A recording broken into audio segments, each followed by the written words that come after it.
O tema desta manhã: Deus cuida de seus obreiros fiéis.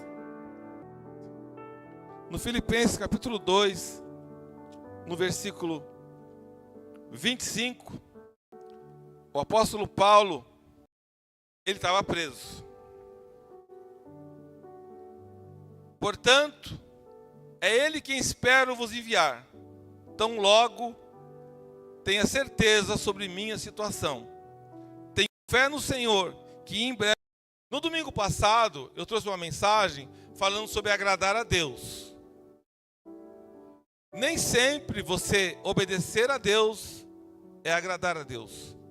Porque tem pessoas que às vezes ele obedece, mas não agrada. O que é isso? A tua esposa fala para você: vai lá lavar a louça. Você vai lá e lava, você obedece. Fala: não, tá, eu vou obedecer a bênção para não dar confusão. Você lava, mas lava mal feito. Fica aquela louça horrorosa que ela tem que lavar de novo. Então você obedeceu, mas não agradou. Deus é da mesma maneira. Deus fala para você: ó, faça isso. Às vezes você faz por temor a Deus, mas não agrada a Ele. O segredo de nós conseguirmos um relacionamento com Deus é agradar a Ele. A obediência tem que vir da mesma linha de agradar a quem nos criou. Então, nesta manhã eu vou falar de uma pessoa que o nome dele é Epafrodito. Ele nasceu, ele recebeu um nome que tem conexão com a deusa Afrodite, ou seja, pagã.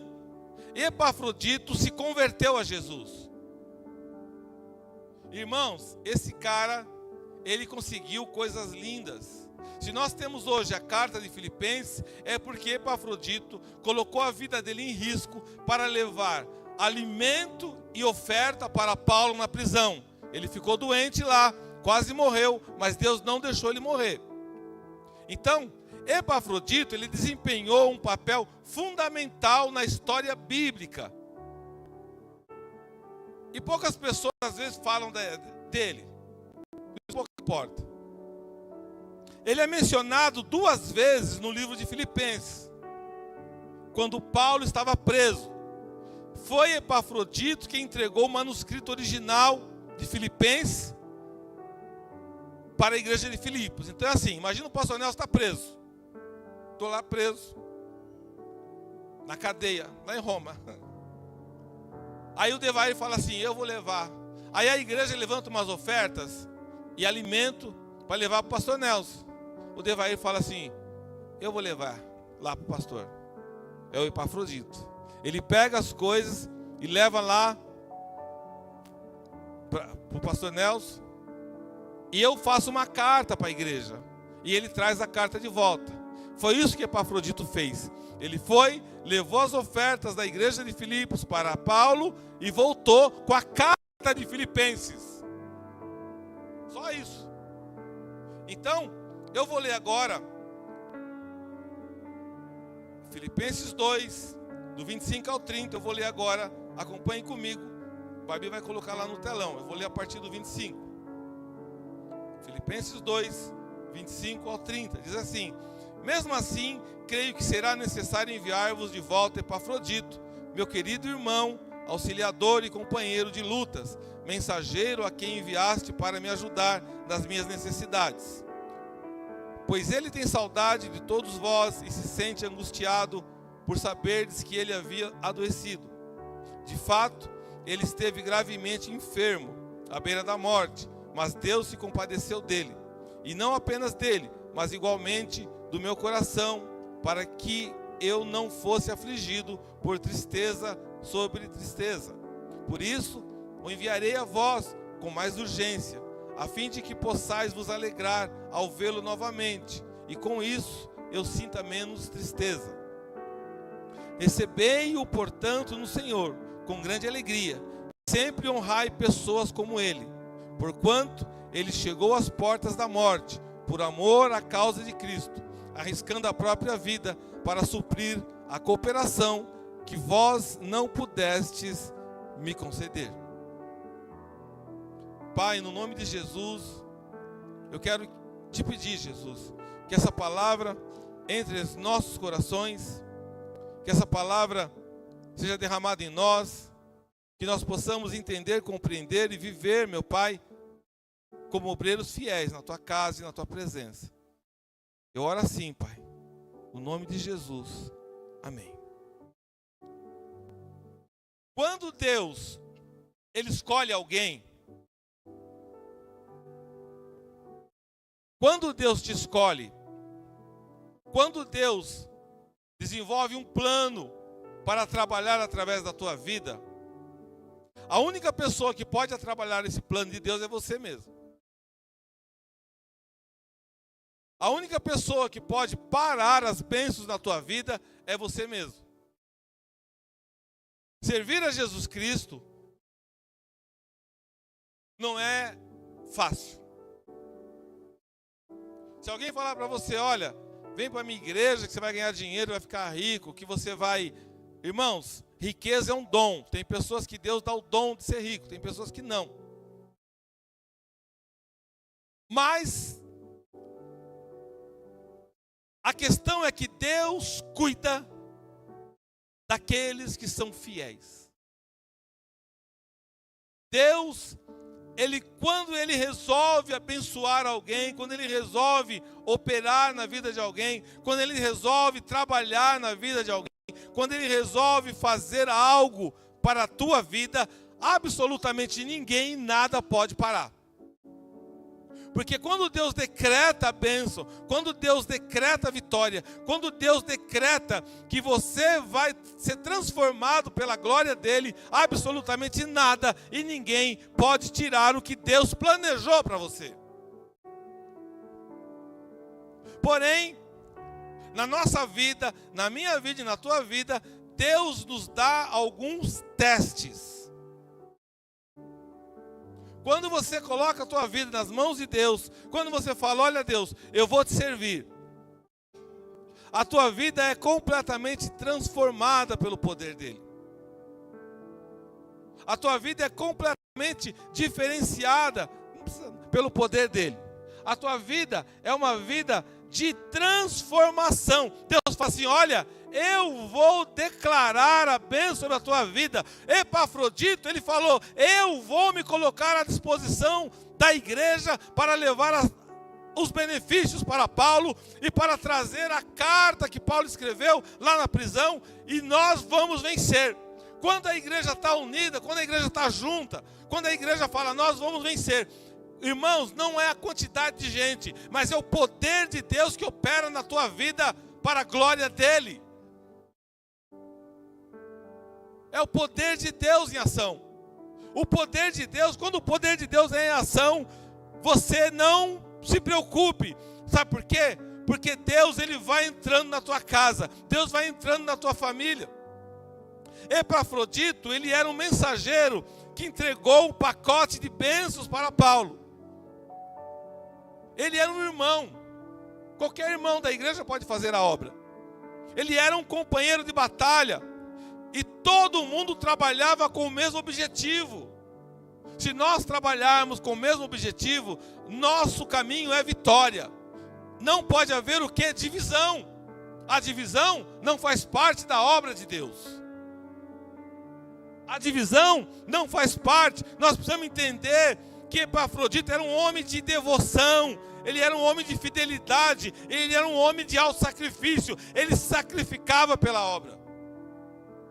E era aqui, irmão, nós estamos falando do primeiro século, quando a igreja nasceu, quando a igreja foi criada.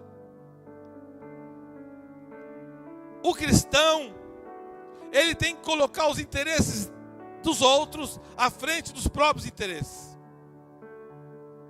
Essas são as provas que nós temos. Epafrodito falou assim, eu vou lá na prisão, porque isso é importante para a igreja. Ele colocou os interesses dos outros antes de si mesmo. E assim modelou a mente de Cristo. Você quer ter a mente de Cristo? A mente de Cristo, vamos lá. Filipenses 2, 4 e 5. Tomar a aguinha aqui que o Devair trouxe, porque brincadeira não.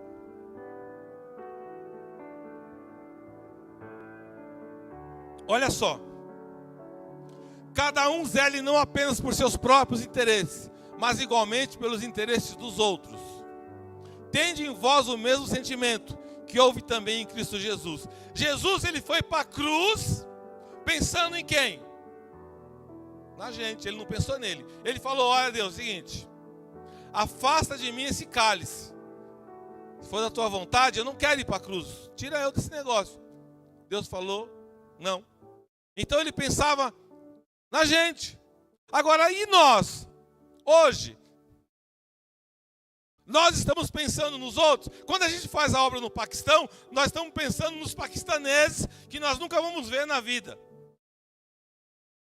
O interesse deles, porque Deus enviou a gente para fazer isso. É fácil fazer isso? Não. Quem quer ir para o Paquistão? É perigoso. Você vai lá, num país muçulmano, falar de Jesus, você está colocando a tua vida em risco. Agora, a tua vida é preciosa para Deus, e se Deus tem um plano contigo, Ele vai te proteger. Se você está fazendo a vontade dEle e agradando a Ele. Então, quando você tem a mente de Cristo, sabe, a mente de Cristo é o seguinte, são pequenos detalhes. Você está comendo aquele bife, aquela carninha lá, aí sobra um bifinho. Aí você olha para a esposa, olha para o bife. Você fala: bem, você não quer não, né?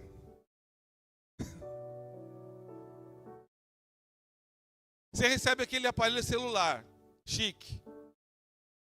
A preferência você fala: não, você não precisa disso aí.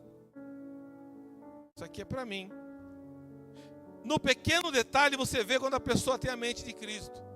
Você pode dar preferência, ela falar: não, como você trabalha, você pode ficar com o aparelho.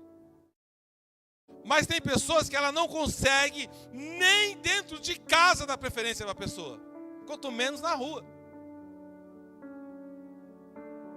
Sabe, trânsito, você vê isso. O cara está pedindo passagem.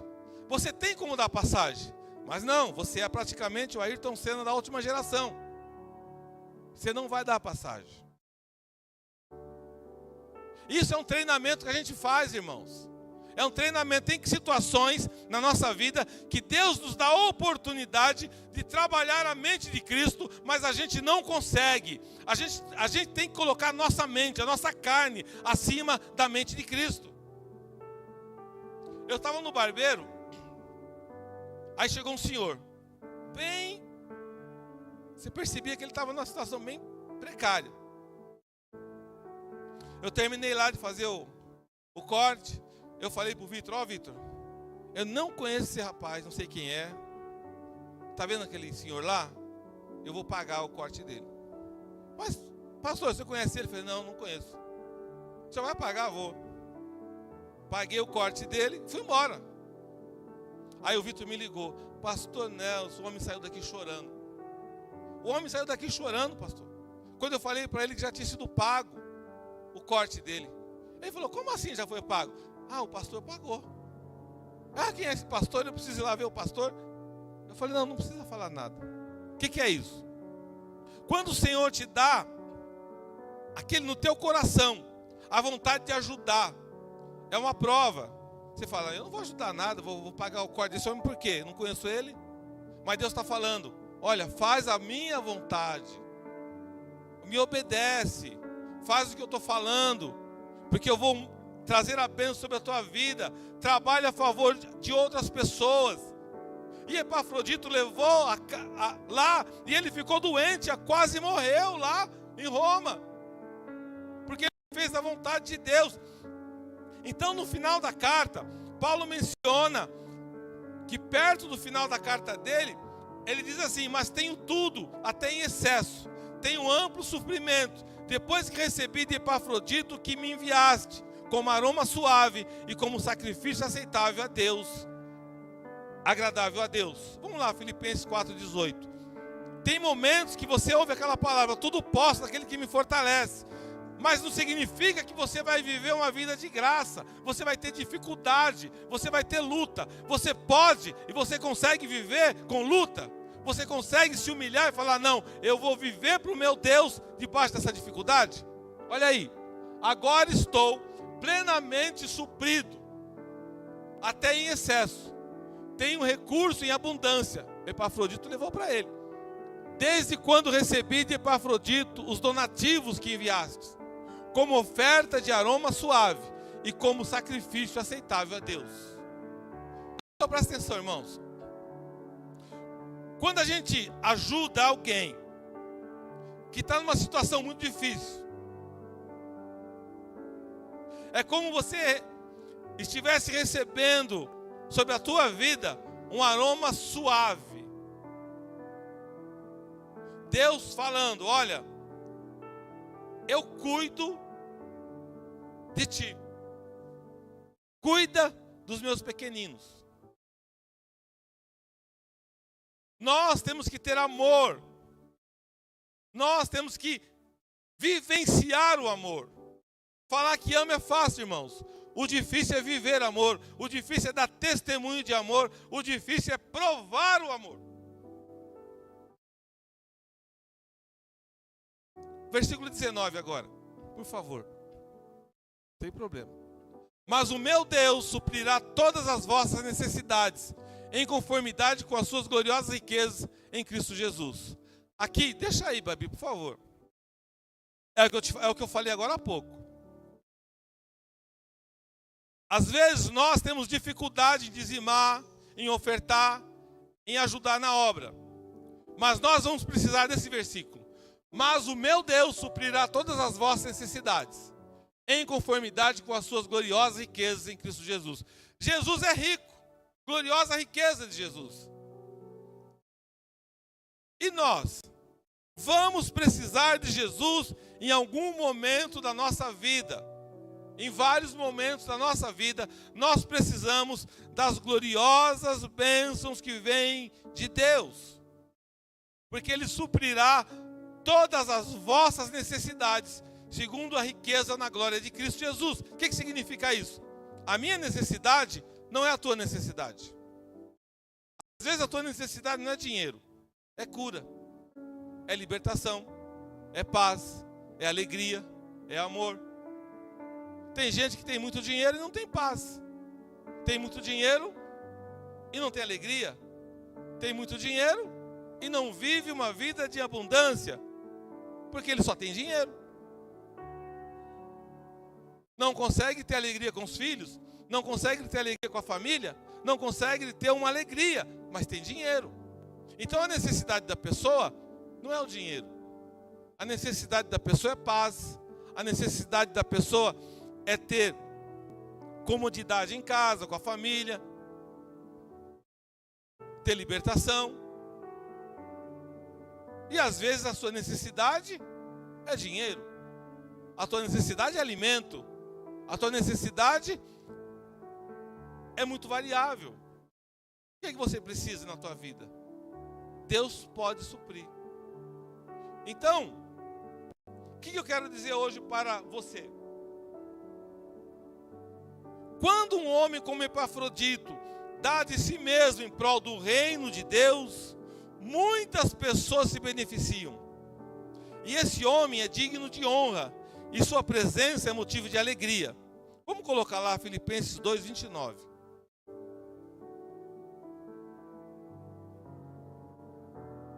Recebei-o, portanto, no Senhor, com grande alegria, e sempre honrai pessoas como ele. Presta atenção, o obreiro fiel, ele é honrado. Quando ele chega na casa, ele alegra aquele lugar. Quando ele chega... E outra coisa, irmãos, o cristão, o evangélico, o crente, como você queira chamar, ele tem que ser alegre. Ele tem que ser feliz. E aonde ele vai, tem que haver um clima de alegria. Porque eu já ouvi esse povo que parece que vira um funeral, né? Quando o crente chega. Ou o crente não pode falar de futebol, não pode fazer nada. É tudo, isso aí é religiosidade. O cristão de verdade, ele tem que ser alegre. Ele tem que trazer alegria por onde ele vai. Os teus filhos têm que estar alegres. A tua família tem que estar alegre. Tem que estar em paz. Porque tem pessoas que colocam um peso, e esse peso não vem de Deus. Esse peso não é de Deus. Deus quer que você viva com alegria, debaixo das riquezas que Ele tem, debaixo da glória que Ele tem, sabendo que você foi chamado e escolhido para fazer a obra dEle. Faça a obra dEle com sabedoria, faça a obra dEle agradando o reino, agradando vidas ao teu redor. Sabe por quê? Porque se você é cristão para afastar as pessoas de Cristo, para que é isso? Para que serve isso? Esses dias eu estava com a pastora no elevador, entrou uma mulher, e tinha uma turma lá no elevador, vários cristãos e uma japonesa que não era. E aí a mulher lança uma palavra lá que você fica constrangido. Ninguém vem para Cristo forçado, irmão. Não venha para Cristo forçado. Não, Jesus Cristo não precisa disso. Jesus Cristo não precisa disso. Jesus Cristo não precisa que você force ninguém. Jesus Cristo precisa que o obreiro pregue a palavra. Aceita quem quiser. Quer, amém. Não quer, amém também. Eu vou continuar sendo seu amigo, te abraçando e falando que Jesus é bom. Mas nada forçado. Olha, você vai para o inferno, hein? Olha isso, olha aqui. Nós não somos juízes para colocar ninguém no inferno. Quem vai definir se a pessoa vai para a perdição ou não é o próprio Deus. E a própria pessoa em si, dentro do consciente dela, ela sabe que ela está fazendo errado. Ela conhece a palavra, ela sabe o destino. Você não precisa falar. Então, nós precisamos entender o seguinte: como obreiros, ser dignos, fazer a obra de Deus, em prol do reino de Deus, entender que Jesus não veio trazer uma religião. Então você é um obreiro da casa do Senhor. Jesus não veio trazer religião. Quem criou o cristianismo? Foram homens. Jesus trouxe um reino, o reino de Deus. E nós temos que entrar no reino. Quando você aceita o Senhor Jesus como teu Salvador, você não aceita uma religião, você aceita entrar no reino. E o reino tem um rei. E o rei é o Senhor Jesus. Então, muitas pessoas falam: não vou ser crente, porque se eu for para a igreja, eu tenho que parar com a minha cervejinha, eu tenho que parar com isso, parar com aquilo. Jesus nunca falou nada disso, igreja. O que Jesus falou? O teu corpo é templo do Espírito Santo. Você vem para o reino, e lá no reino tem uma constituição. Qual é a constituição do reino? A constituição do reino está aqui. E aos pouquinhos, Deus vai mostrando para você aonde você precisa se libertar. Outra coisa, ninguém é 100% liberto. Não tem ninguém. O pastor Nelson não é. Ninguém é. Você sempre tem uma casquinha, uma casqueira. Alguma coisa que, oh meu Deus, tem misericórdia de mim. Por quê? Se você está completamente liberto, seja bem-vindo ao céu. Vai, sobe. Então as pessoas pensam assim: não, eu não vou na igreja. Então tem pessoas que são mal treinadas, até por pastores, por igrejas, que querem colocar a vida dela, parece como ela é o último santo da terra. Não tem, irmãos, ninguém na terra que come arroz e feijão, que tem santidade ao nível de falar: olha, eu sou perfeito. Não tem ninguém. Quando Deus deixa a palavra para a gente, Ele deixa a palavra para nós, como obreiros, trazer pessoas para o reino dEle, porque o reino de Deus, ele é real. E nós temos que fazer, na tua casa, você tem que fazer o reino de Deus dentro da tua casa. Tem gente que quer transformar o mundo e não lava nem a louça, nem arruma a cama da casa dele. Eu quero transformar o mundo. Hã? Eu vou transformar a floresta. Está queimando as florestas. Aí o pai fica olhando e fala assim: mas essa daí não lava nem a... Eu vou transformar, viu? Nasci para transformar o mundo. As florestas, para não falar outras coisas, né? Só que a pessoa, ela não cuida nem dela. Ela quer transformar o mundo. Não, porque está usando muita gasolina, vamos parar com a gasolina. Está queimando muito carbono. Aí você fala: mas O que você faz da tua vida? Não faço nada. A vida da pessoa é largada. O que é transformar o mundo? Transformar o mundo é você... Porque veja bem, se você quer transformar o mundo, primeiro seja transformado. Tem pessoas que criticam você e ela faz pior que você. Esses dias aí, no passado, um pai falou para mim: Pastor Nelson, eu estou muito chateado, meu filho está bebendo muito. Ele está embriagando. Ora para mim. Eu falei: eu posso orar, mas você para de beber também. Porque o teu exemplo é aonde o teu filho vai chegar. Dificilmente o filho vai viver longe do que o pai faz. Dificilmente. Então tem pessoas que querem fazer 2 pesos e 2 medidas. Eu posso fazer o que eu quiser, mas meu filho, minha mulher, ninguém pode fazer nada. Porque eu posso, eu tenho liberação. Estou liberado, você não.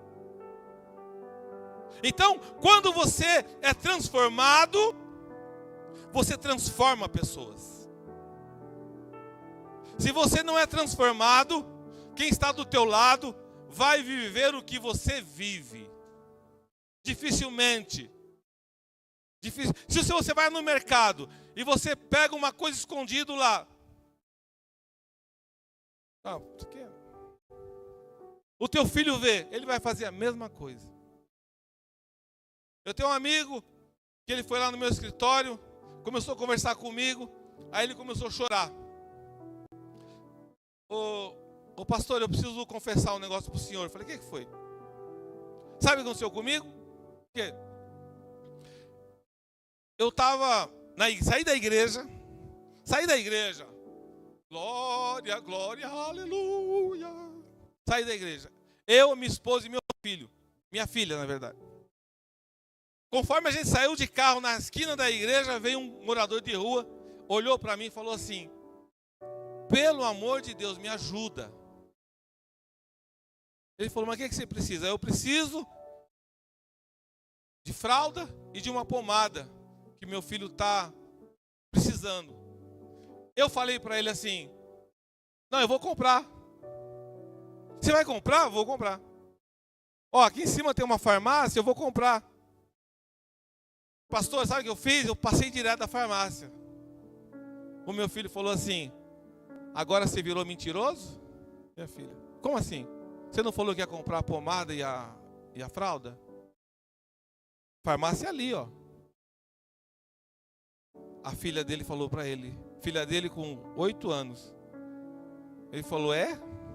Pai, volta, entra na farmácia, compra a fralda e compra a pomada e volta lá e entrega para o rapaz. Ele falou: pastor, foi um tapa bem dado. Entrei na farmácia, comprei as coisas, voltei. Conforme eu voltei, que o rapaz me viu, ele ajoelhou no chão, começou a chorar e falou: bendito seja o nome do Senhor que você lembrou de mim. Aí ele falou para mim: não fui eu que lembrei, quem lembrou foi a minha filha. Ele não falou para o rapaz, ele veio falar para mim. Então, o que significa isso?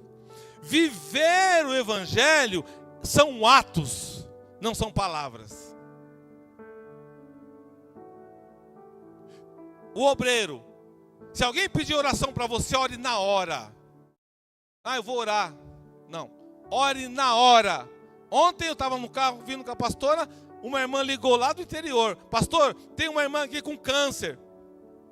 Eu falei para o pastor: liga para ela, nós vamos orar agora. Oramos.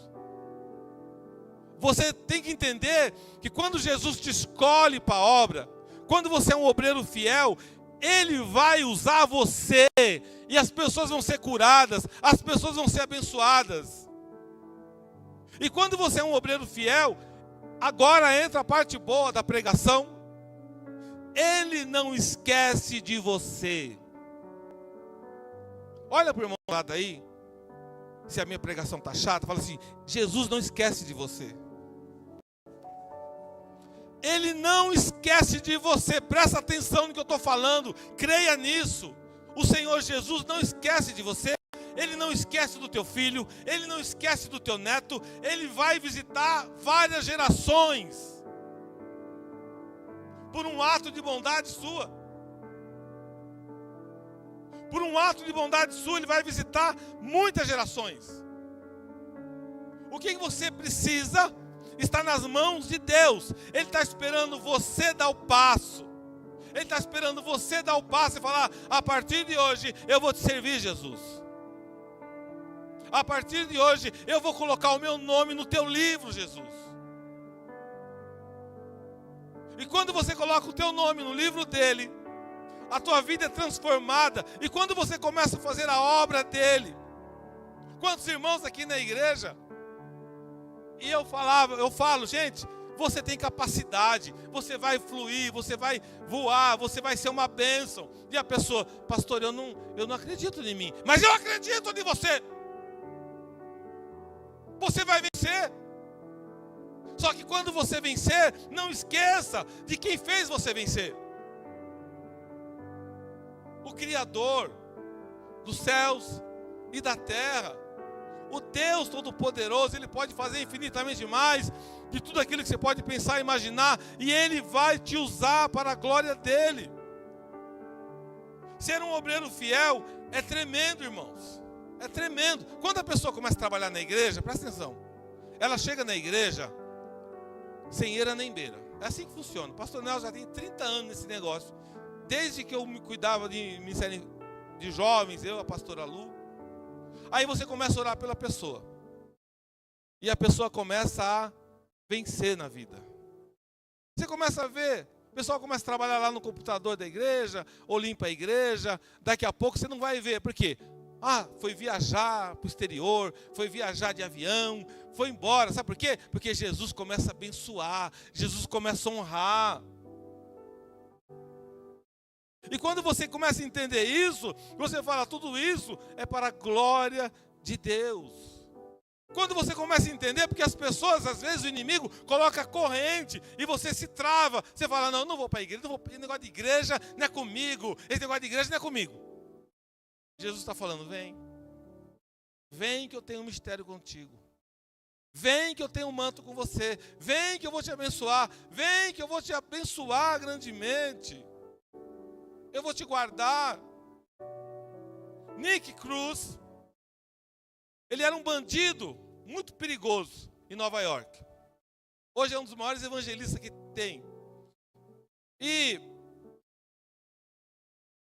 ele recebeu uma palavra de um pastor.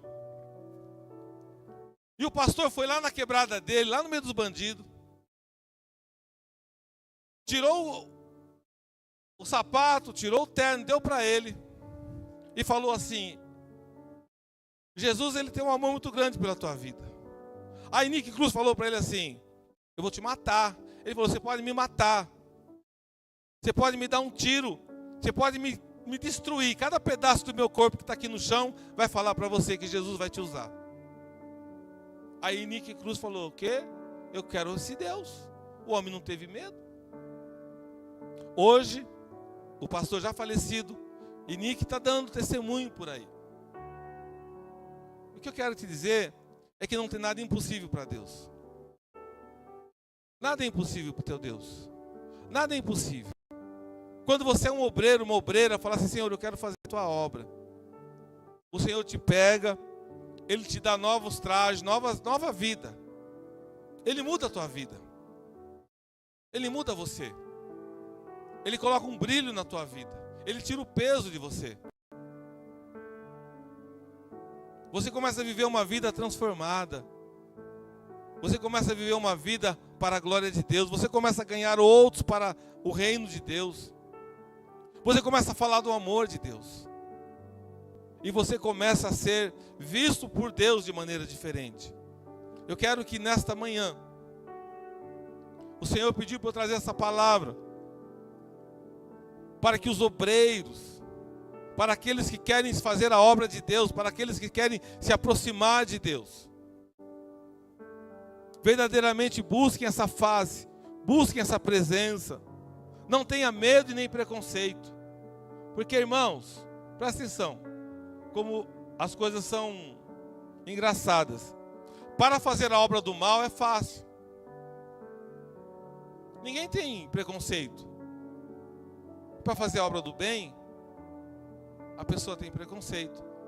Muitas pessoas têm dificuldade com a cruz.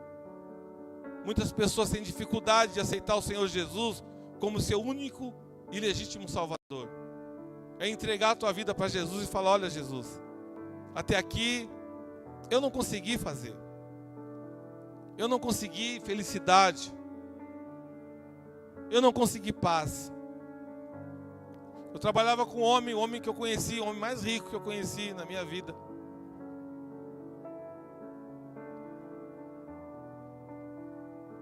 E eu comecei a evangelizar esse homem, colombiano. Você tem uma ideia da riqueza desse homem? O presidente da Colômbia era da família dele. Ele que elegia o presidente. E ele era muito rico. Eu trabalhava com ele, ele foi lá em Florianópolis me contratar. Eu estava na praia, chegou ele lá, Santiago, chegou lá com a malinha. Eu quero trabalhar com você. Falei, eu não tenho plata. Ok, não tem problema. Aí vim para São Paulo e comecei a ministrar o evangelho para ele. Tem pessoas, presta atenção que eu vou falar para você aqui. Às vezes Deus escolhe você para ministrar na vida de uma pessoa. Aí eu comecei a ter amizade com ele. E qual era a necessidade dele, que ele precisava? Irmãos, ele tinha tudo. Lá em Miami, eu ficava na casa dele lá em Miami, de quadro, tinha mais de 30 milhões de dólares de quadro. Aí ele falava para mim assim: me ajuda a conquistar Maria. Maria era o amor da vida dele. Maria não estava nem aí com ele. Ele me dava o cartão de crédito dele e falava assim: Nelson, vai lá, compra uma joia para Maria. Ele era muito ocupado. Eu pegava o cartãozinho dele lá, ó, comprava brinco. Eu comprei para ele helicóptero, comprei avião. Aí eu falei assim: Nelson, vai lá. O cartãozinho, mandava para Maria. Um dia, Maria veio para São Paulo. E eu fui conversar com a Maria. Maria, ele é apaixonado, você não quer nada? Não quero nada com ele. Caramba, Maria, casa com esse homem, dá alegria para ele. Um dia, irmãos, estou eu no hotel, super, aquela suíte sensacional.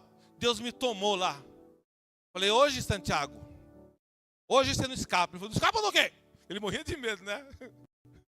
A família dele já, nossa, hoje você souber da história de Jesus Cristo. Ele falou: Jesus Cristo? Eu falei: é. Você quer aceitar Jesus Cristo como teu Salvador hoje? Eu quero. Irmãos, pensa assim. Pensa, Rose, a situação. O homem é bilionário. Ele se ajoelhou na minha frente assim, ó: Nelson, eu quero este Jesus. Mira, homem. Eu tenho tudo na vida, pero eu não tenho paz. Eu tenho tudo na minha vida, mas não tenho paz. Eu fiz a oração por ele. Ele aceitou Jesus como Salvador. Eu falei: olha, a partir de hoje sua vida vai ser transformada. Porque Jesus vai trabalhar a teu favor. Adivinha quem que ele casou? Com a Maria. Aplauda o Senhor Jesus, igreja. Glória a Deus.